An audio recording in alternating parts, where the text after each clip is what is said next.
The United States is a nation of haves and have-nots. Inequality has always been part of the American experience, and nowhere is it more noticeable than when discussing hunger. The Supplemental Nutrition Assistance Program, or SNAP, is in jeopardy due to the government shutdown. Over 40 million Americans rely on this program to help them feed their families. And as of now, that funding is set to be paused. Welcome to the Politics of New America.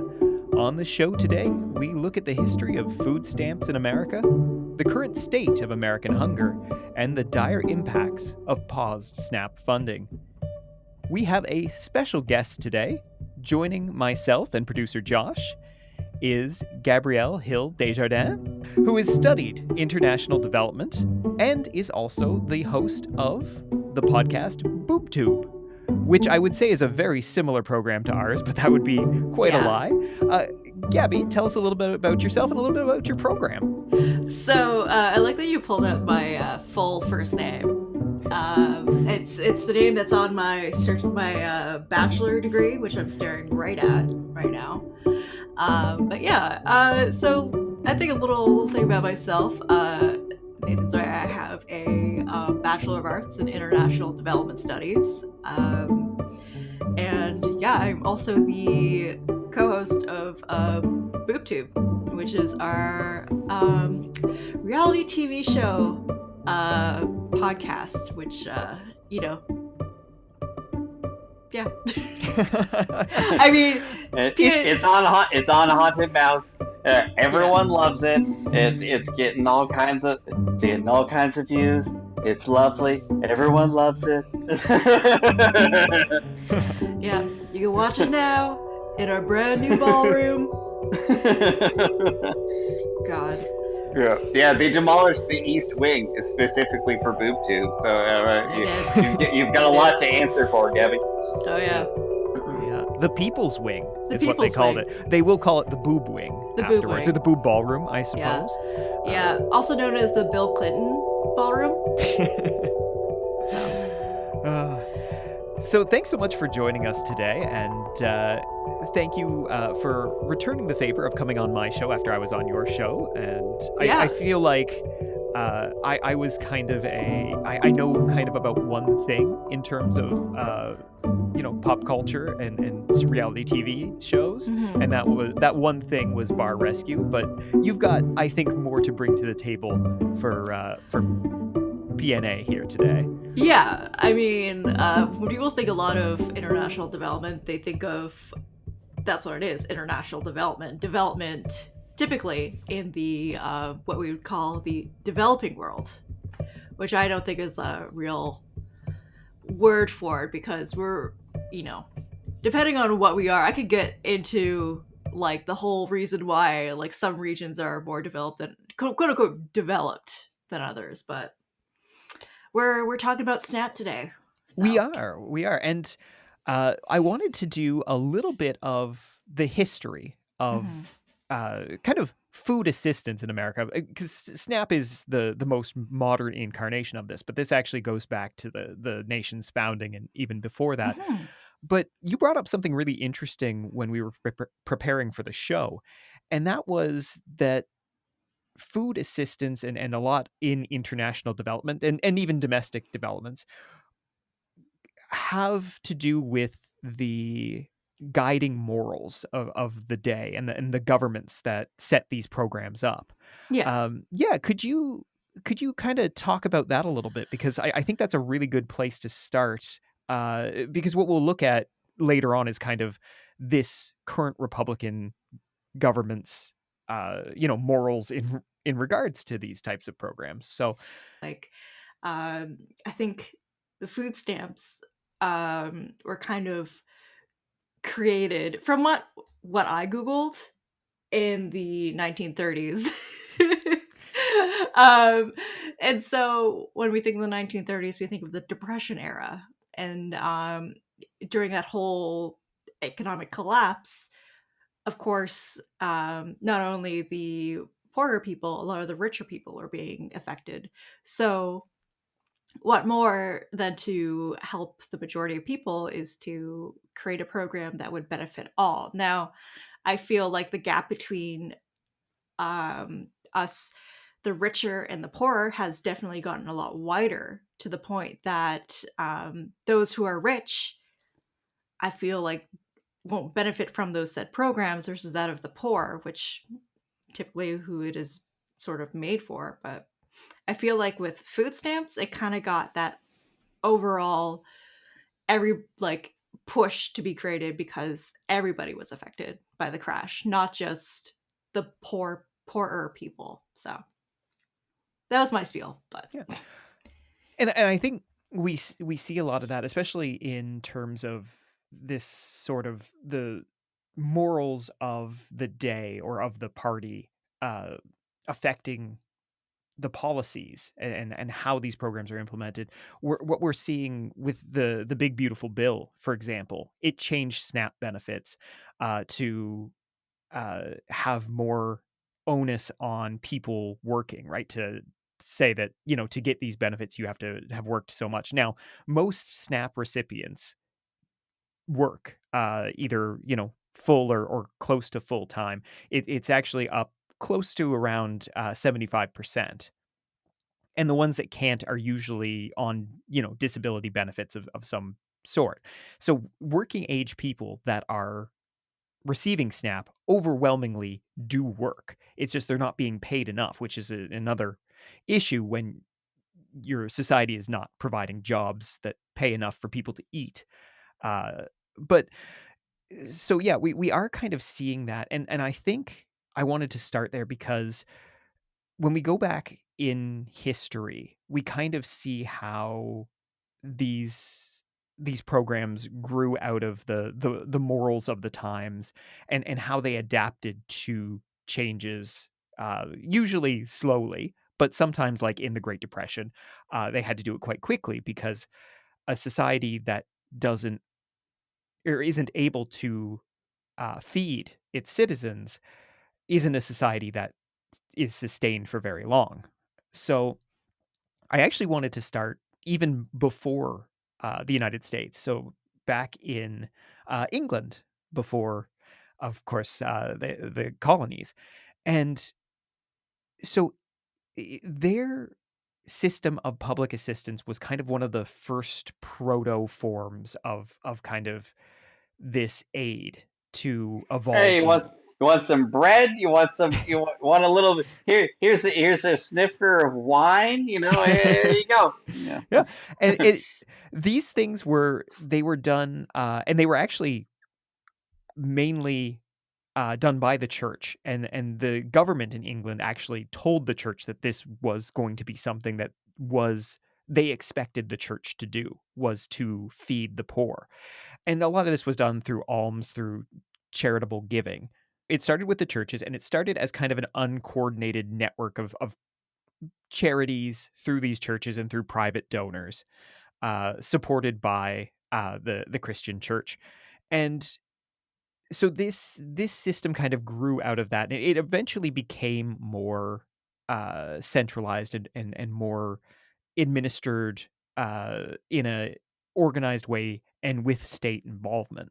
Some of the things that you would have seen in those early years are things like the poorhouses, for example. So the classic Oliver Twist, please, sir, can I have some more? These things were run by the Which churches. is a terrible example yeah. because Okay, yeah. clearly he wasn't allowed to have any more. They were like, "No, you can't."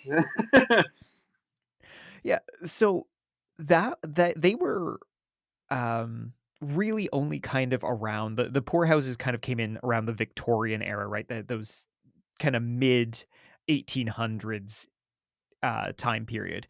But the system itself, this kind of codified, uh, responsibility of the churches to help, the poor and the hungry, uh, actually dates back as far as 1601. Um, so I start with England because when America was founded, but before it was its own independent state, the Pilgrims and the first settlers that came over took their uh, cues from this English law around what would be or what should be done about people who were poor and destitute. America, though, in its proto stage, had a real issue with this, um, because England was far more. Well, firstly, it was far smaller and more condensed. There was more people, but there was more industry. There was more of everything going on, right? So Mhm. there was more economic activity to support charity, to support the churches, right? The alms were higher, and so they ran into a little bit of struggle in those kind of early years, and there was just not a lot of productivity in the early colonies. Now, I think a lot. Sorry, I don't oh mean yeah, to interrupt. Um, Feel free to cut this, but I think like a lot of it too is I think what also like what a lot of people fail to realize is a lot of industry has been sort of built upon like various like labor and stuff like that, like especially when it comes to like colonialism and like a lot of the, I guess, the way that our world works now when it comes to like the economy and stuff like that really comes from like the industrial revolution and b like colonialism, like getting resources like that doesn't really belong to us but sort of taking it, and the concept of neoliberalism. So yeah, continue. no worries. So yeah, that's a good point. The other difference that the United States had was the dominant kind of religious and societal views at the time was Puritanism. Mhm. And Puritanism is pretty hardcore in terms of work ethic and was generally quite. No, no Yeah. shit. Yeah, because I think the Puritans left like the UK because it was quote unquote too loose. Yeah, yeah, they wanted somewhere No, where they could these really these repress themselves. Yeah. yeah, these fucking whores over here. Mm. Now I'm gonna go over where I'm gonna make a new state. I'm gonna call it Massachusetts. Gonna make a place called Boston. Yep. Nah, all those fucking whores back there. They don't have any idea what we're gonna come here and do. Yeah, I love that's what happened. I love to think that all of the Puritans already had the Boston accent Oh yeah. way before Boston was I founded. I wish that they did. Clearly, based on my interpretation of things, I wish that they did. Yeah. And I mean, the audience may not know this, but Josh actually a master historian and reenactor, so you're pretty much set with him. Oh If yeah. yeah, so yeah, early American poverty laws continued kind of that Elizabethan tradition of the English kind of poor laws, and the poverty laws that kind of grew organically in the United States after it started kind of becoming a separate culture were very harsh. Um, they didn't um, they didn't see it as their responsibility unless the poor and the hungry had no immediate family. Otherwise, it was supposed to be your family that supported you if you were out of work or hurt yourself or whatever. For whatever reason, you weren't living that Puritan lifestyle. Um, Do you think that the Puritans kind of will sometime like kind of birth and emerge the hustler culture where on it, it's like, you know, you work for yourself, you work, you work, you work, you hustle, you get that bread, you know. I mean, back in those days, it was literally you get that bread. Yeah. Uh, I think it's a mix of that Puritan, yeah, that Puritan kind of undercurrent that still is prevalent in American society, but I also think that it's other Christian sects as well. I think it's really big amongst Mormons, quite frankly, and I Mm. think a lot of what we see today was kind of started by that because they tend to have a lot of side hustles, and Yeah, Yeah. I don't know if that's a it cultural it thing or if that's it takes just a Puritan to ignore thy neighbor, but it takes a Mormon to really like put the screws to him. Yeah, I mean, for those who don't know, like with Mormonisms, they often do pay a tithe to their church. Um, I think it's like 10% of your income. it's big, yeah. It is pretty big. Yeah, it is. Um, Also, like Mormonism is, I think, a creation from American capitalism. It is a uniquely American branch of Christianity, Yeah. and I think it shows in the way that it has evolved, Hmm. because it definitely is. No shit. Yeah. Yeah. Um, so yeah, so we see as things develop in America, th at first it is very harsh. They even had, laws against, or sorry, they had rules against not helping people who weren't from their Hmm. community.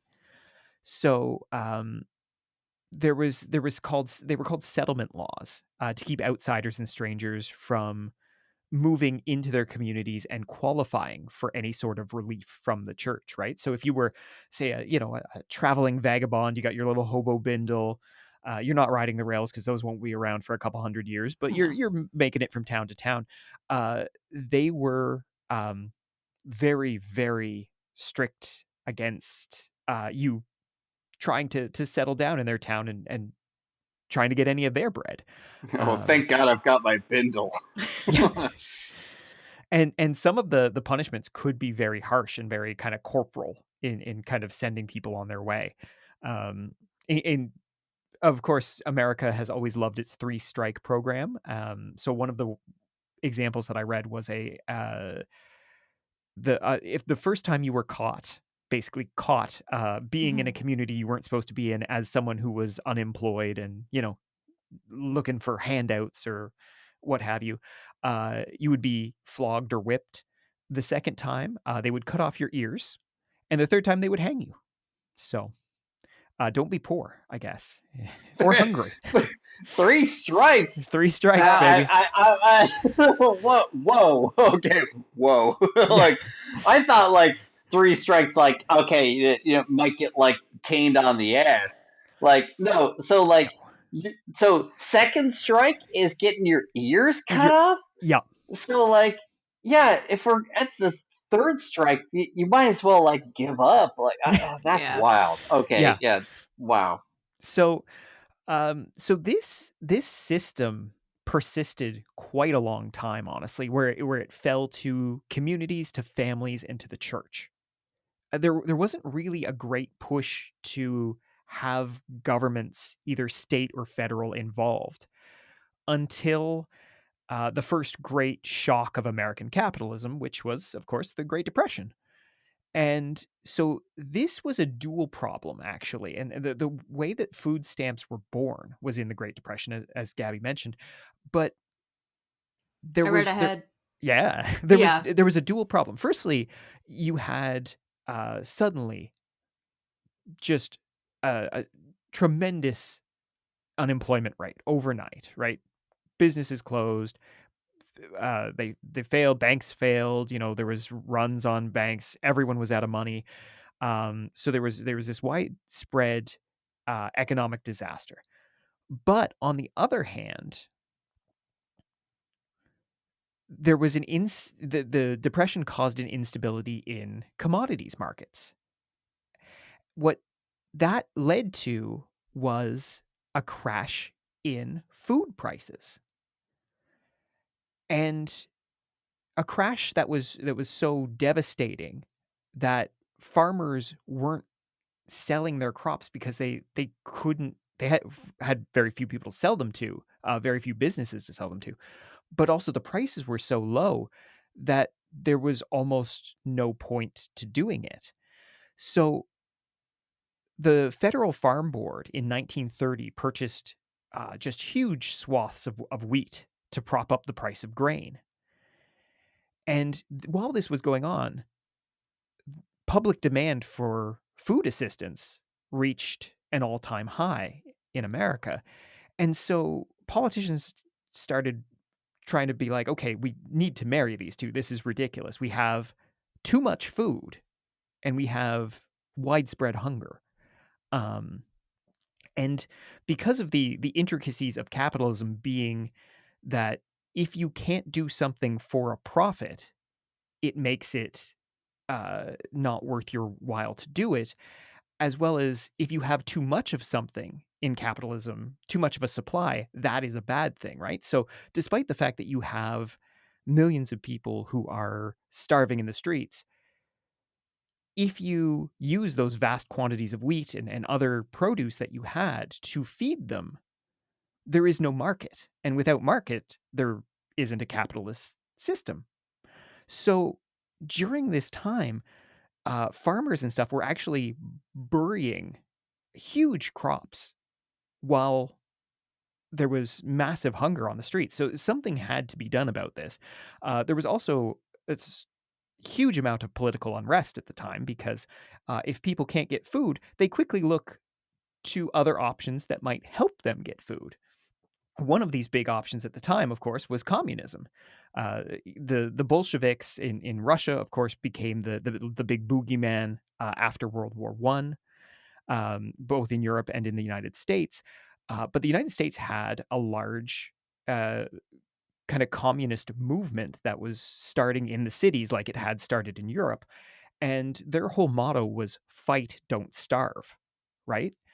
Because the communists, as soon as the Great Depression happened, they were like, "Well, we told you so. We told you this capitalism was all going to end in tears." Yeah. And so they were mobilizing, and FDR, because he was the president for 90% of important American events in the 20th century, Yeah. saw this and uh, he and Congress kind of came to, this is how the New Deal was born, but this was also how food stamps were born.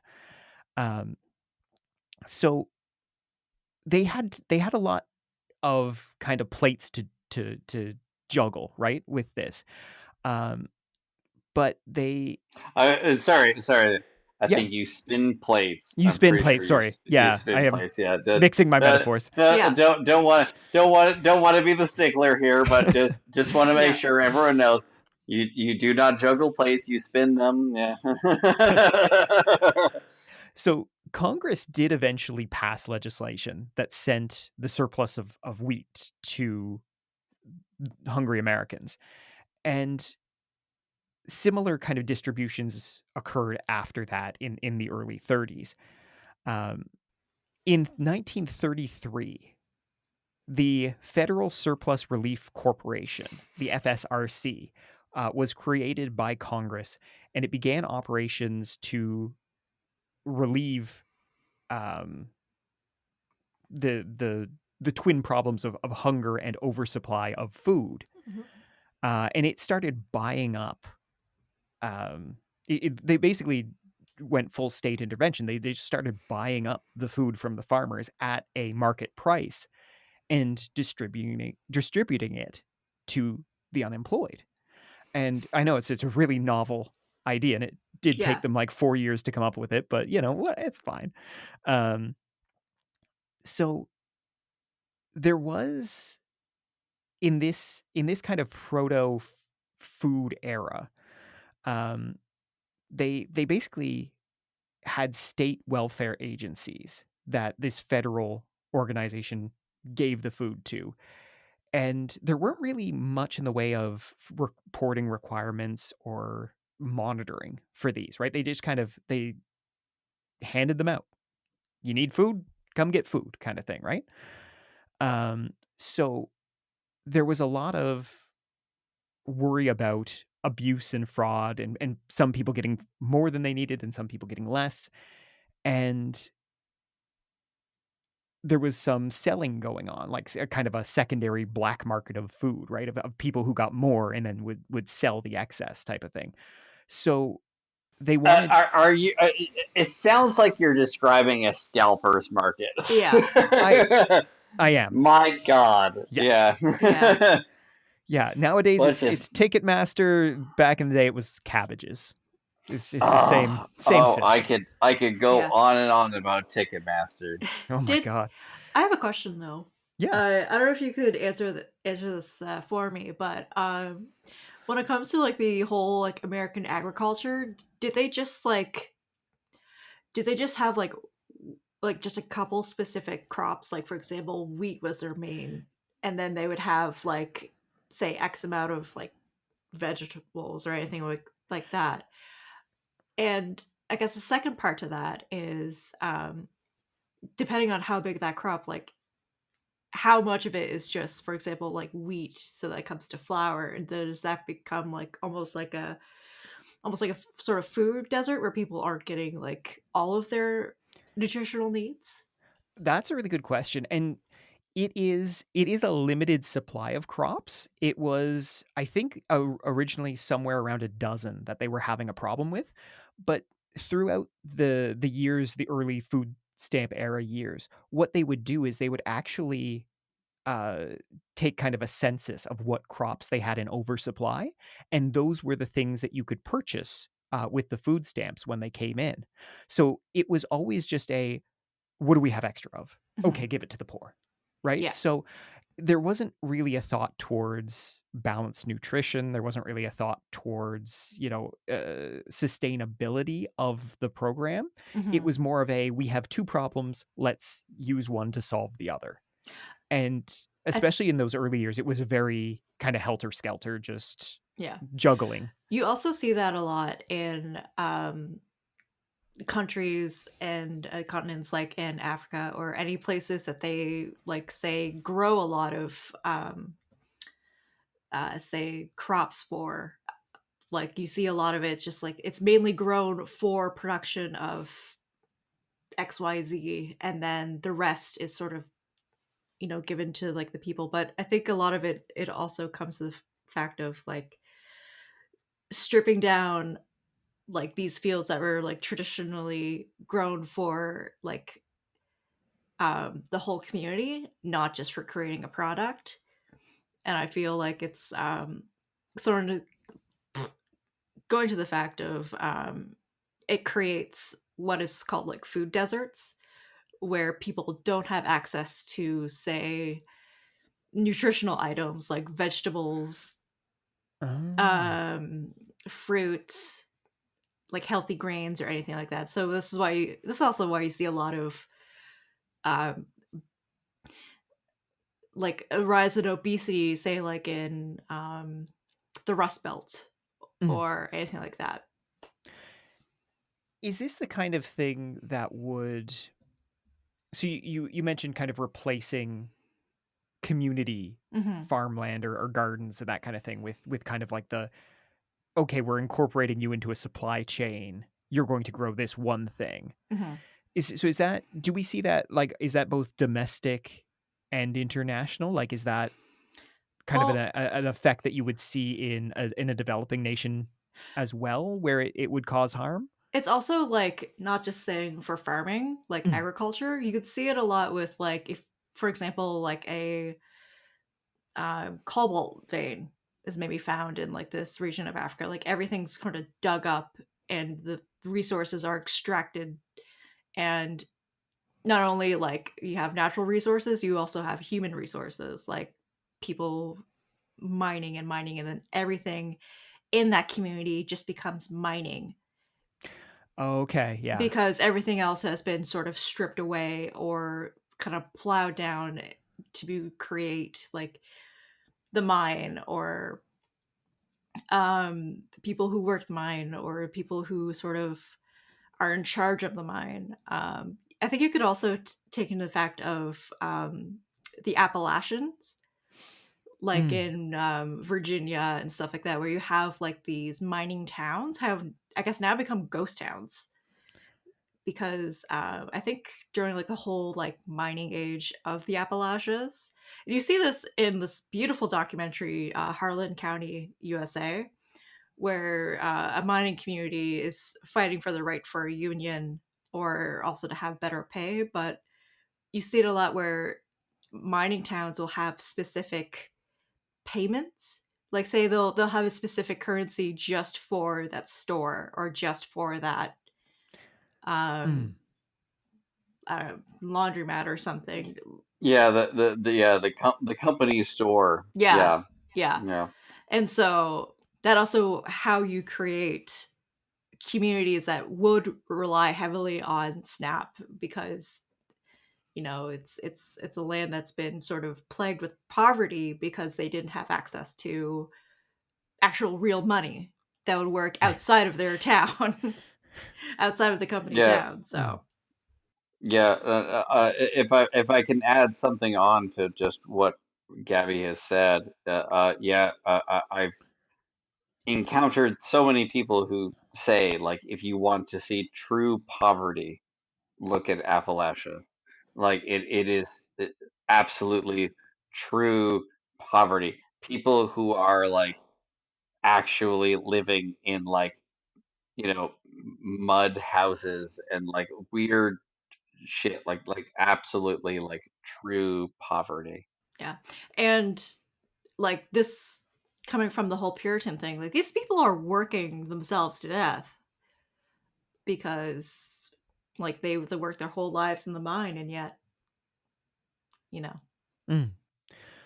Yeah, yeah, and I mean, you definitely see it to a lesser extent in the Rust Belt, and you see, I think that's really interesting because I never thought about it as kind of organic communities that sprung up, in places where communities traditionally have, so near water sources, right, with farmland or whatever. Then you get a company that's either agricultural or resource extraction or what have you, comes in, alters the makeup of that town, and then when they leave, either because, we've moved on to a different energy source or, the jobs are all outsourced, then there is no organic community left to fall back on, right? There is only the one thing. That's really interesting, yeah. and Um the different sort of like one more thing, the different kinds of farmings kind of like differ because I feel like the more, for example, like corn or wheat or anything like that, they have such like like these are huge fields versus like, for example, crops that are used for like in a community sense. For example, looking back to the indigenous populations in America, or North America and Turtle Island as a whole, like they had their own sort of, I think it's like the Three Sisters mhm, growing, where they would have corn, squash, and I forget the other one, but it's sort of used in sort of to help grow and to benefit each other, not and to sort of help plant, not only the plants grow but the people grow mhm. because it's good food, and when you Uh, go ahead. Climbing beans are the last Climbing one. beans, yes. Yeah. And these are sort of the way it's grown is made specifically to help nurture the soil, to help grow the plants. Well, with say corn, it's just corn, corn, corn, corn, corn. They're using a lot of water, like for irrigation and stuff like that, and they're also using like chemicals and sort of everything because I feel like um, on that large mass scale, corn is not supposed to grow like that. Mm, So yeah. Oh, that's really interesting. Uh, so the original food stamps, the way it worked was that you would spend X amount of dollars, right? So the money you would normally spend on food, you would spend that on food stamps instead, and those were red stamps, and it was a one for one, right? Every dollar you spent, you got a dollar in food stamps. But by taking the extra step of turning your dollars into food stamps before you turned them, you spent the money on food, you also got half again, so 50% of that value as blue food stamps. So red food stamps could be spent on anything, any type of food you wanted.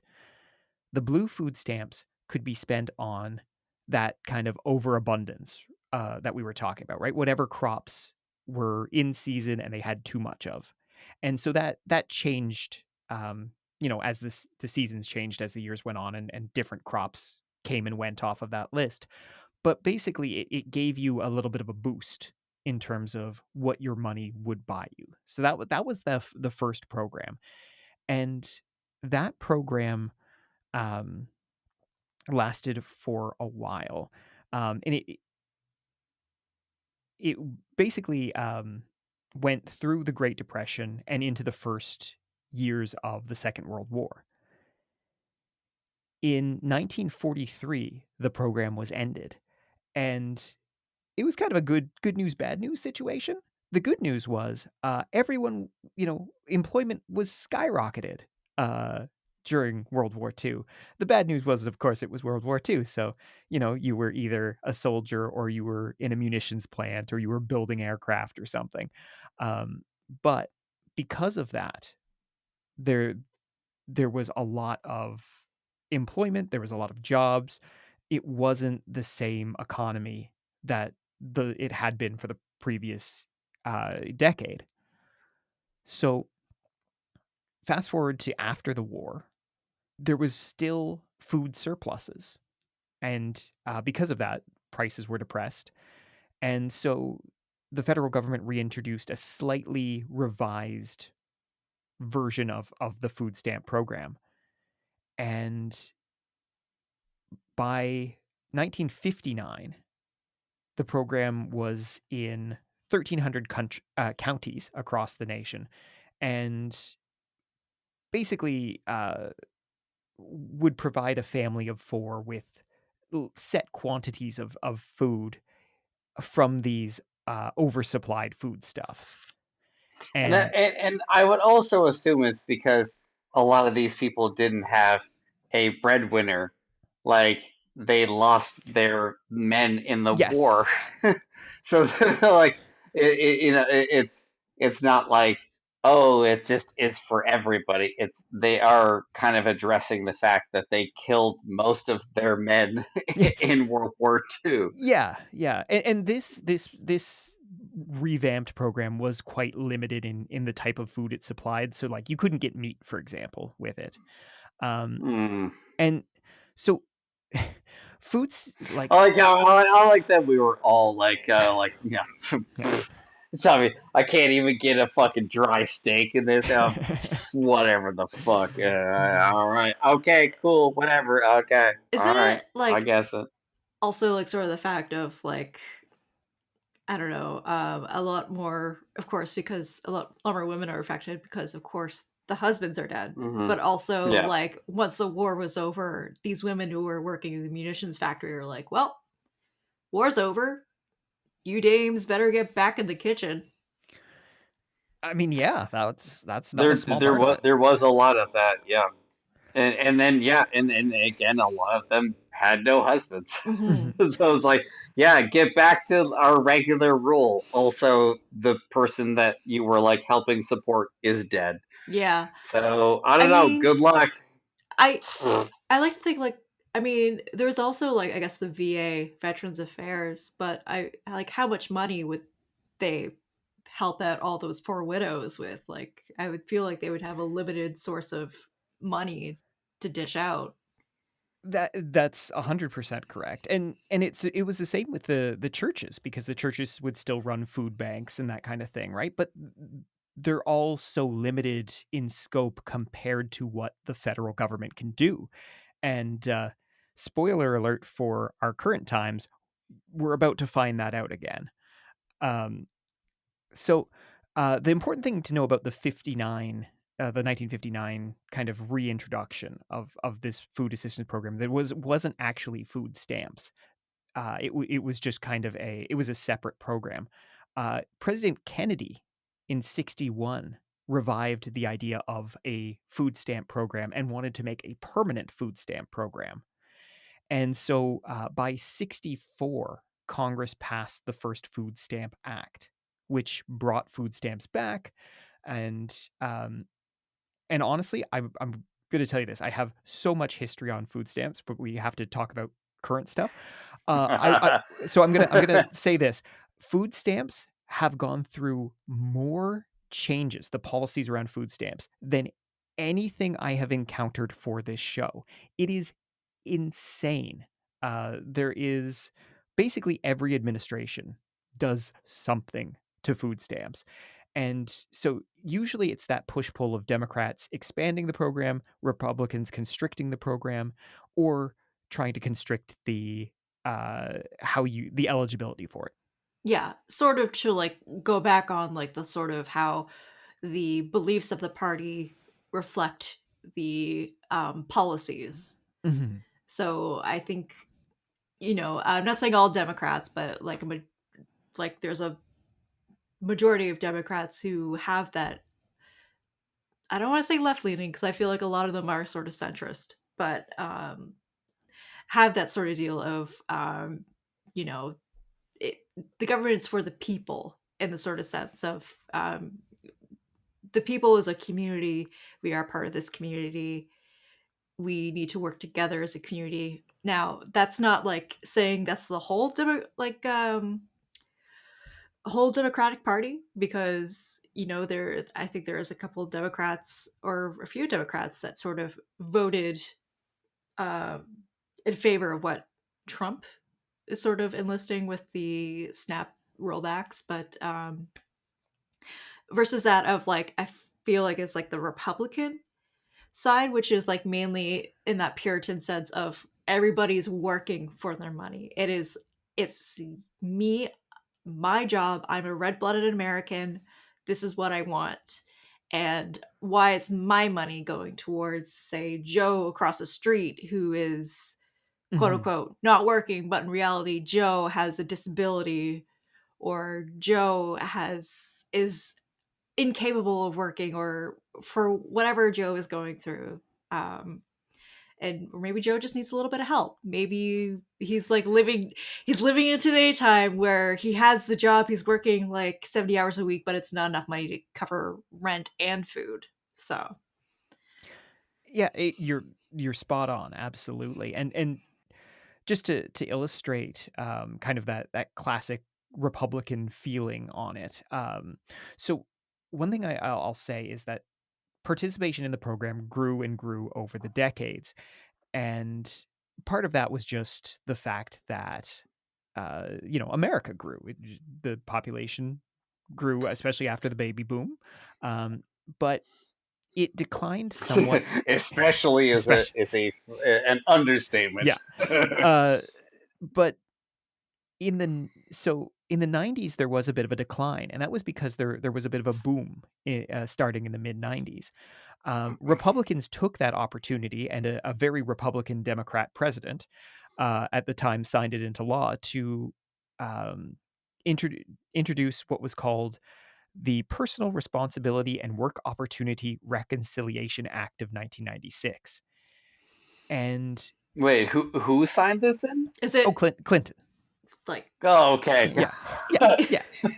It's Ah, Clinton. fun. You knew as Yeah. soon as it was Clinton. Yeah. yeah. Yeah. Because I kind of heard what you said. I think in yeah. Okay, just Yeah. go on.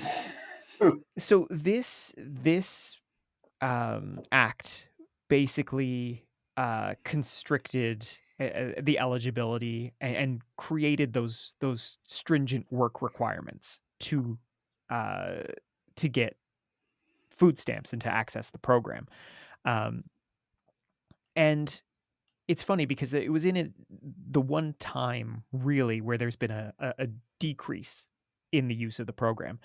After the dot-com bust, after things got crazy in the 2000s, of course, the program ballooned again. Eventually, they changed the name, so it was called the Food Stamp Program for the longest time. Now it's called SNAP, and so SNAP, for anyone who doesn't know, is the Supplemental Nutrition Assistance Program.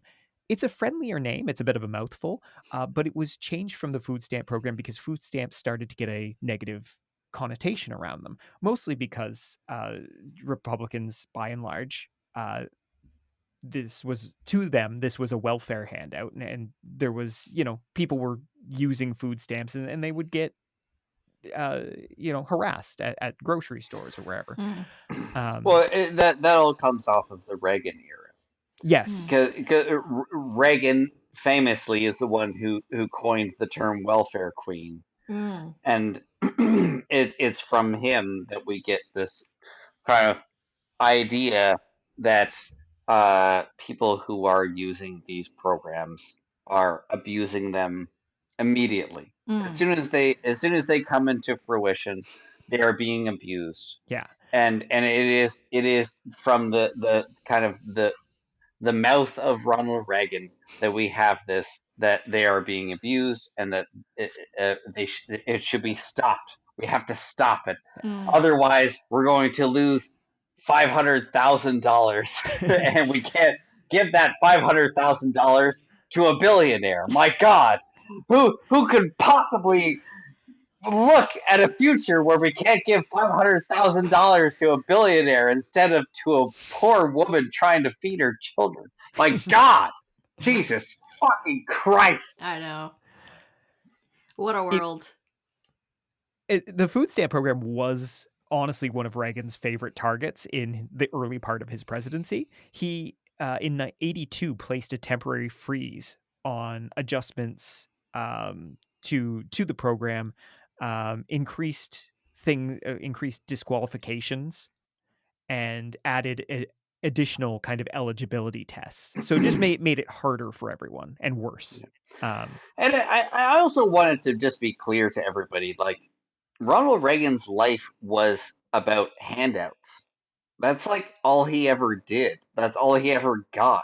He was an actor who was like kind of the head of a lot of unions. Like he kind of like became like kind of a union man, but then quickly abandoned that because he was given like a house that was I believe supplied by GE, and you can look up interviews with his youngest one of his youngest sons, because he's got other children who are absolutely bananas. What But the throat goat didn't sire all of his children? no, like from the same woman. Okay. Don't worry. The throat goat presented all of them. But Ronald Reagan Jr. has talked about this, and there are like other things Mm. you can look into. But they were given like a house that had kind of like automatic blinds, like Oh things that wow. like kind of like went and stuff, and like they had like kind of like an experimental house. And this was like coming off of him being the like head of a union for like actors, and he and immediately abandoned all of the kind of Mm. union stuff. So he was like kind of given this house by like GE. They had, yeah, automatic blinds, like kind of like the General newest, Electric? yeah, General Electric. So they had like kind of the newest stuff, but and he became this kind of spokesperson for that, and it quickly the house fell into disrepair. But that kind of started the version of Reagan that was, as soon as another rich person showed up, like it was whatever this person said goes. Mm. And so that was kind of the Reagan thing, was like, oh, I'm just the spokesperson for the next thing. Mm. Yes. if you want to know how Reagan's views on unions changed, ask an air traffic controller. They'll tell you. Yeah. Those poor guys and gals working Oh wow. for no pay at one of the most necessary jobs that is incredibly high stress. Yeah, it's wild that there's any left at all, I think. Um, but yeah, just to kind of bring us up to speed here.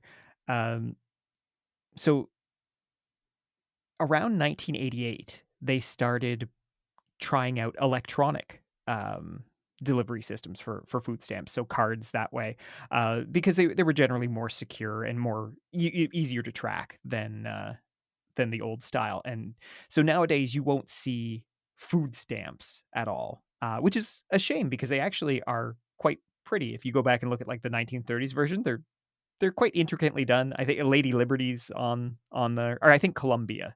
Um, But And it yeah, was just like physically like just like a kind of something you like bust out of a piece of paper, like yeah, right? Like yep, all and right, yeah, oh, and cool. so and they were literally color coded red and blue, and yeah, they're quite nice.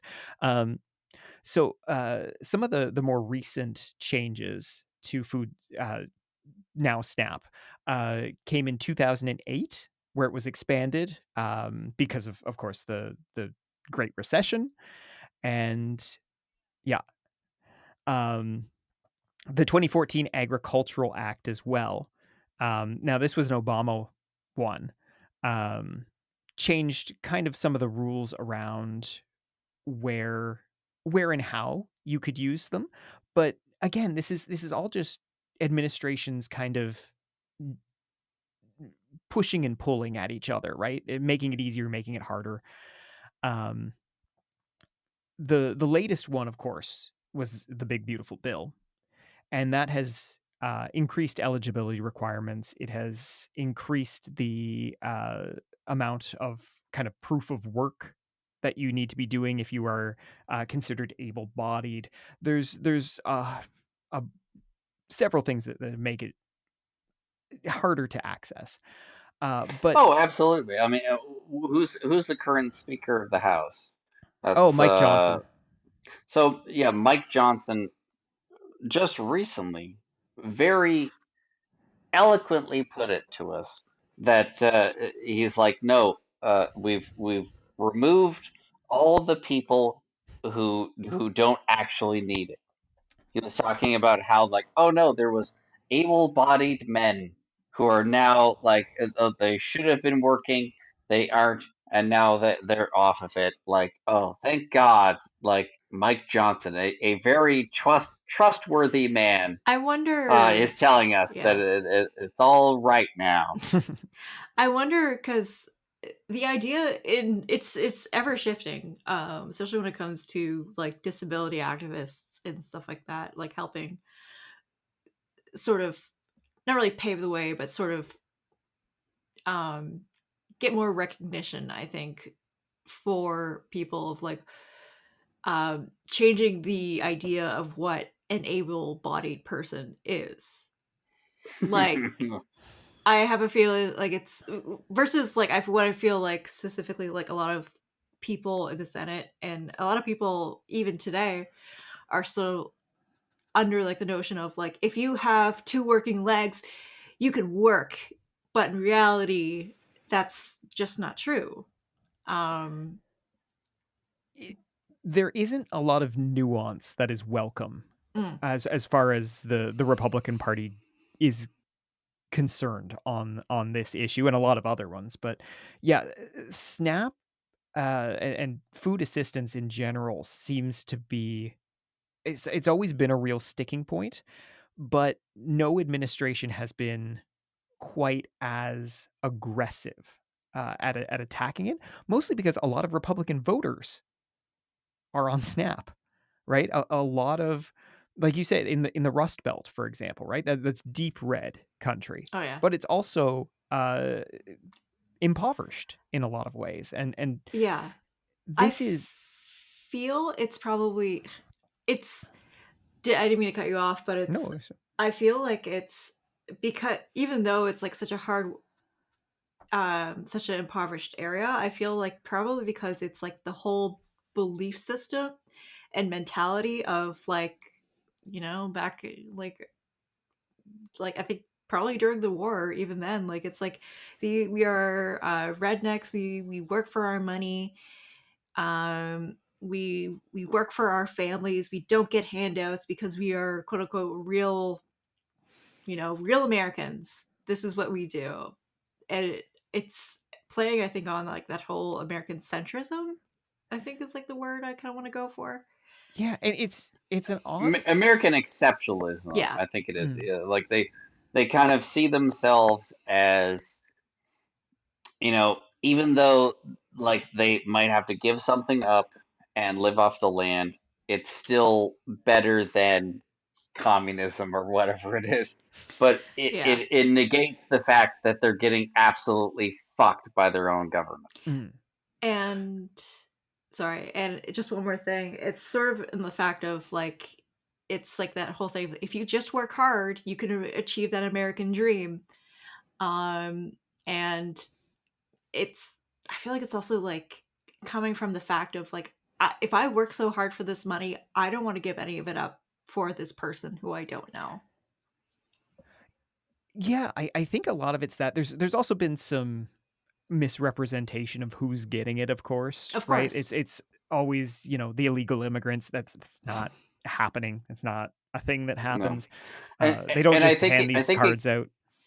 I think it also comes back to Gabby, what you said about like kind of the poor people of Appalachia, that like it is such extreme poverty to think that any bit of that is going to somebody else when they are already suffering so Hmm. much is an extreme position to take Yeah. for them. Because Like to think that it could go away, something that could be for them, mhm, and it makes sense because they're suffering. yeah.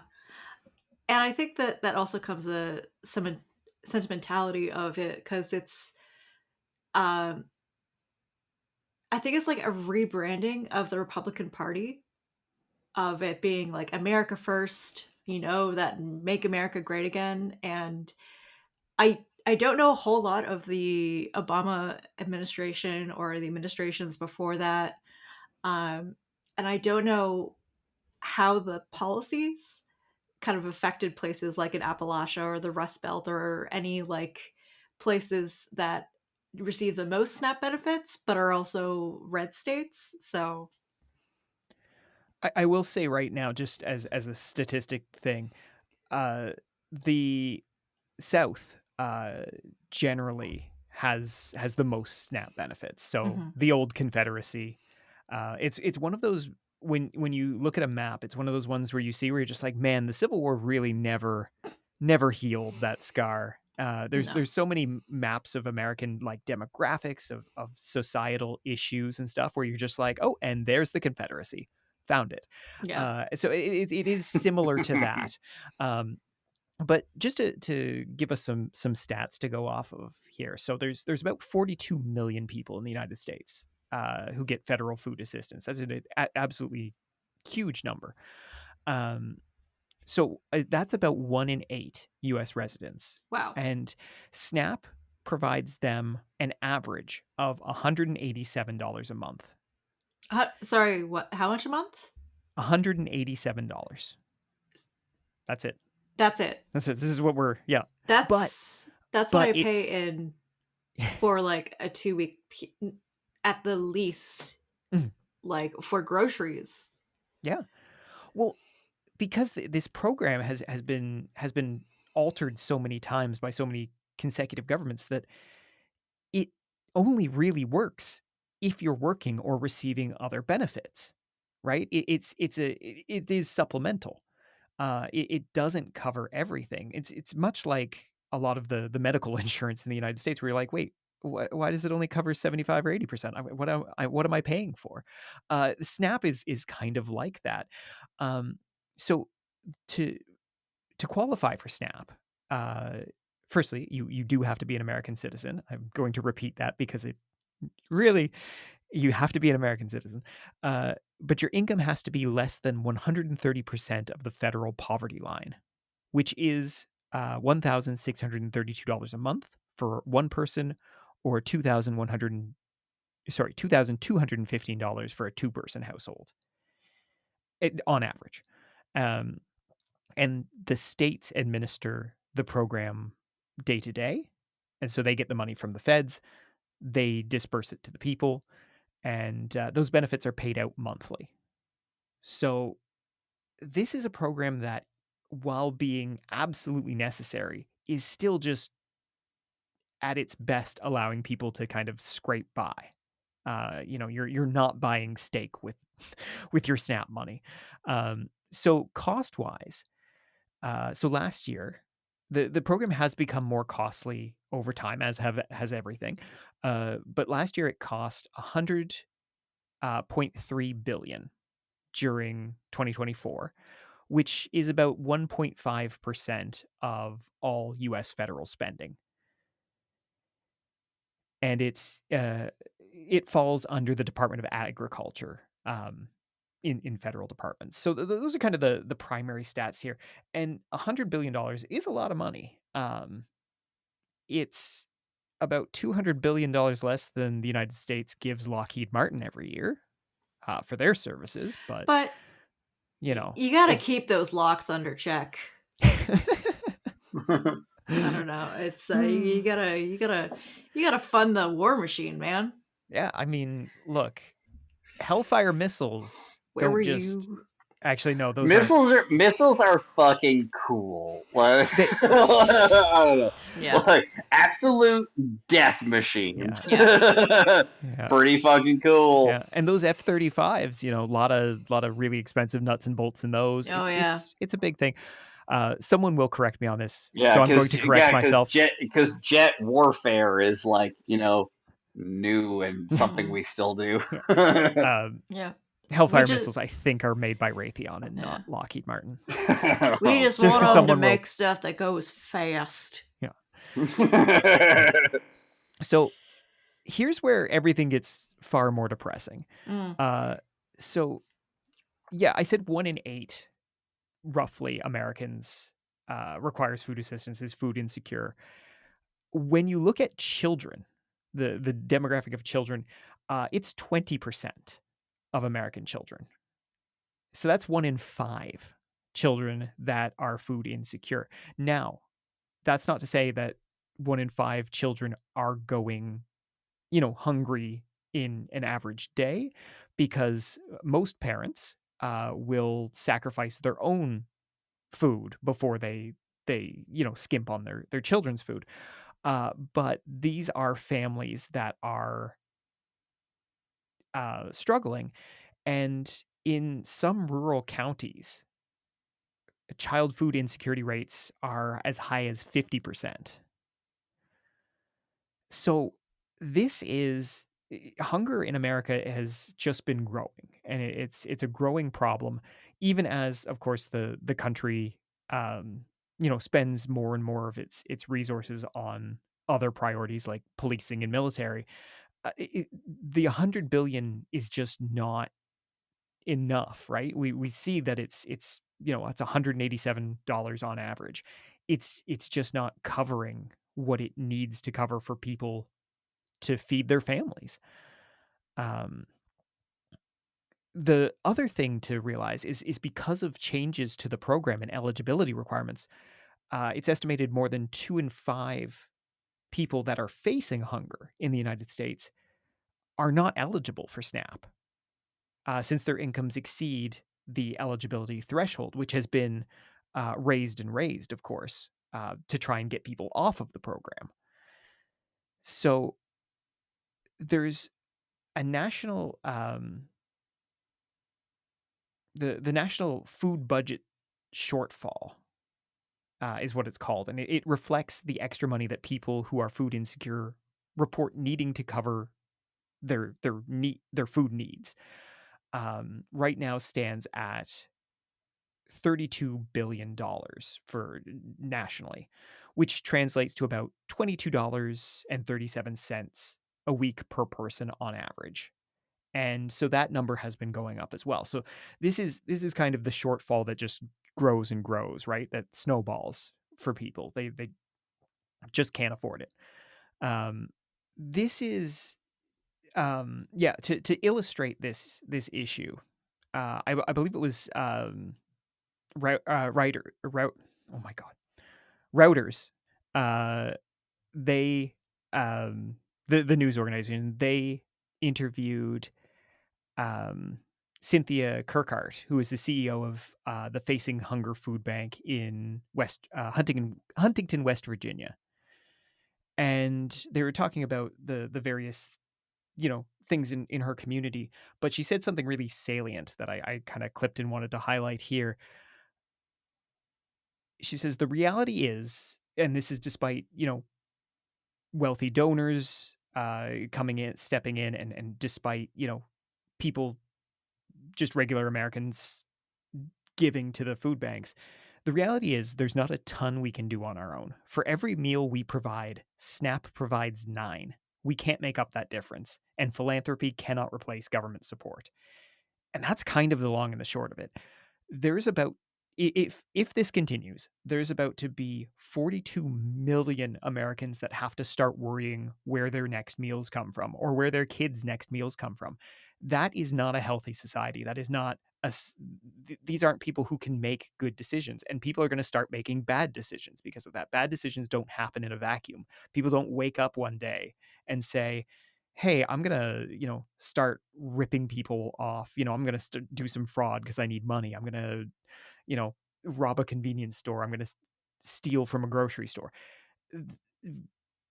Bad ideas start from bad situations, and this is gonna put 42 million Americans in a very bad situation.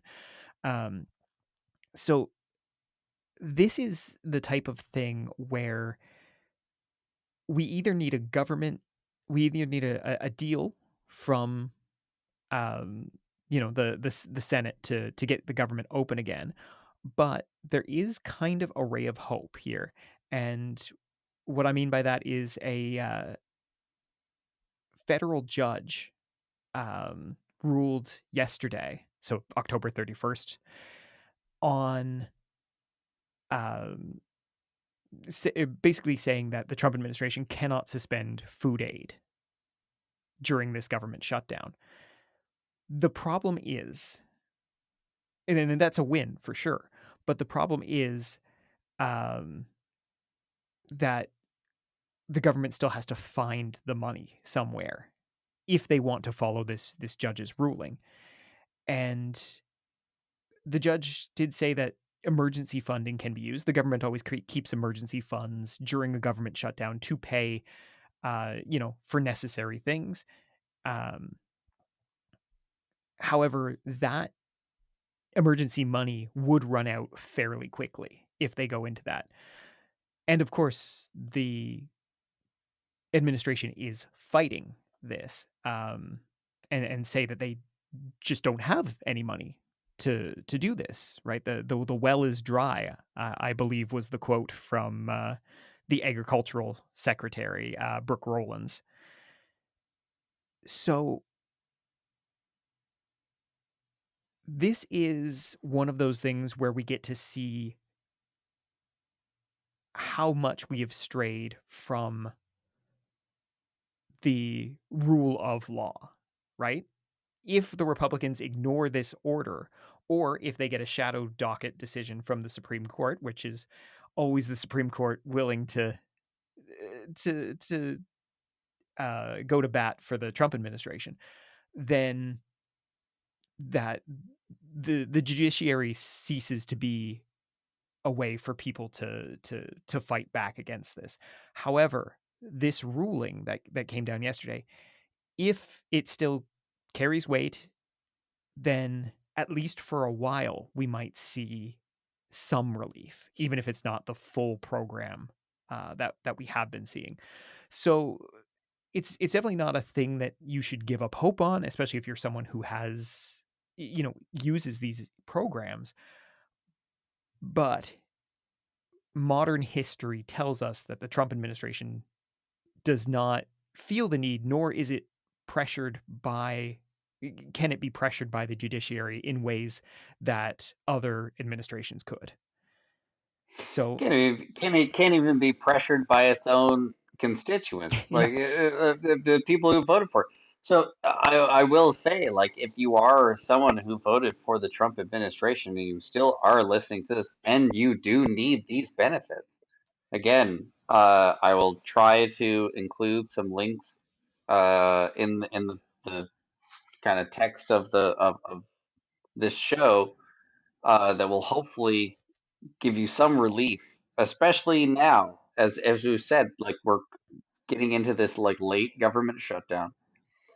There are many people who are going without food, and I do not care if you voted for Trump or if you voted for Kamala.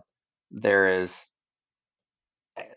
people out there who are trying to make sure that food is coming to you, coming to anybody who needs this.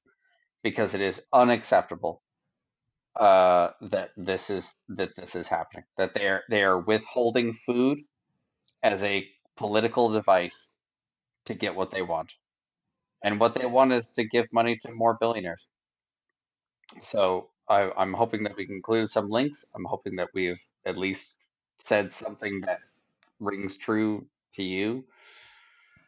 Uh, Yeah. I don't know. Yeah, uh, I mean, I kind of, I don't know. I'm at a loss for words. It's just, it is very shocking to me that they are withholding food from people, especially in the month of November for Americans. November is like the month. Americans don't give a shit about Christmas. They give a shit about Thanksgiving. That's this month. Like they're fucking people over in the craziest way. Like it's unacceptable. it is wild, and it is unprecedented, quite frankly. Um, Yeah. Gabby, do you have any final thoughts to end us off here? Yeah, it's to go off what Josh says, like it's I'm not surprised in the sort of fact that this would kind of happen. I am a little bit flabbergasted. Like it's just sort of the thing of it's changing one's sort of ideology and sort of thing to like see the benefits of helping thy neighbor. Uh I mean, it's let me try to reframe my thoughts. It's kind of like a not surprised. He's and I have a feeling that um they're cutting funding or they're rolling back aid for policies like SNAP for, of course, to give money to millionaires. But I think now for Trump's presidency, this is now just a vanity project. He's, you know, reimagining the image of being the president of the United States. He's making it into his own little Mar-a-Lago, um, I guess Mar-a-Lago 2, if you may, but I mean, Trump is a businessman. And going back to that pilgrim, I guess, mindset of, and even now of that hustler mindset, he thinks like a businessman. He doesn't think like a politician. Um, he's he doesn't think like a community leader because that's what I mean. It's a pretty big fucking community, but you're still the leader of a Mhm. community. So he doesn't think like one, and so of course his actions are not going to reflect that of the way it should be. Yeah, it's the type of thing where I think Trump represents to his base, right? That Puritan, that classical Puritan American entrepreneurial uh, dream, Mm. right? The now history, of course, bears out just the opposite. I mean, he is a nepo baby. He's had everything handed Yeah, to him. But again, I think the narrative that the Trump administration has woven around itself, right, is a return to classical American values, yeah, even if that narrative is entirely fictional. yeah, But because of that, they can they do have a little bit more leeway, I think, with their base, even when they're hurting their base, to do this kind of what they would probably call like a tough love approach, right? Even yeah. when it's destroying lives and families I and mean, driving people to desperation. I mean, with Trump, like what I said, that like I feel like with everything like coming from this, because this all kind of stems for the idea of like the neoliberal mindset, because that's what Trump's whole idea is thinking of. Like you're working, if you're working, you get everything, and I think what I said before with that businessman mindset, and that applies for a lot of politicians as well. I'm not just saying it's only Trump, but he just takes it. It's like he takes it, and it's like the Bane serum. It just turns it up to a fucking million. He just turns it to like this monster of neoliberal capitalist Yeah, fuck shit. Pardon my language. I don't know if you could swear on this. you We can. do. Yeah, no, we I think there was like an era where I was like trying to keep it to like a PG-13, where there was like one fuck shit per episode. I think like it's just as it goes on, it's like no, there's just too much going on. You got to say fuck shit like multiple times an Because episode. this isn't normal, and this shouldn't be No, normal. No, no, no. it's absurd. And I am gonna pull producer privilege now because we are Yeah, we are. 1,000% over Yep. the normal time frame of this episode. Oh jeez. So if Yep. Nathan, if you want I'll to take wrap us it out. up Yep. for us here. All right, that's where we're going to leave this one tonight. Gabby, thanks so much for joining us. I'm sure we'll have you on again in the future.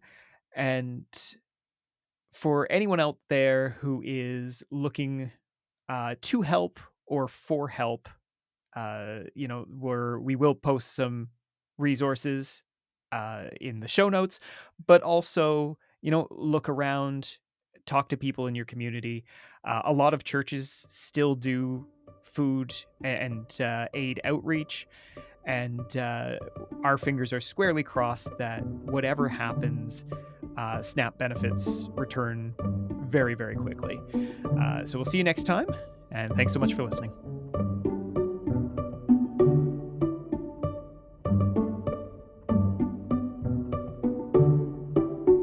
Thanks for listening. If you enjoyed the show, please subscribe, give us a 5-star rating on your podcast platform of choice, and tell all your friends.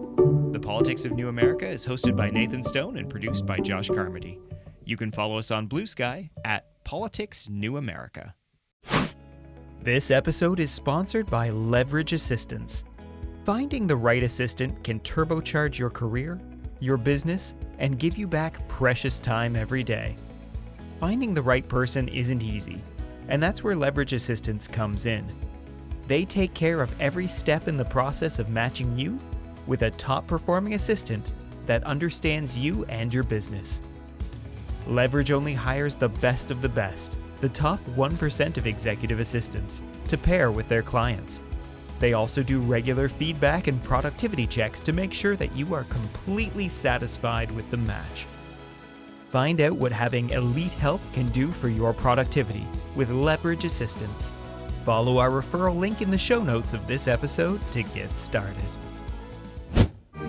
This has been a Haunted Mouse production. Cut that out.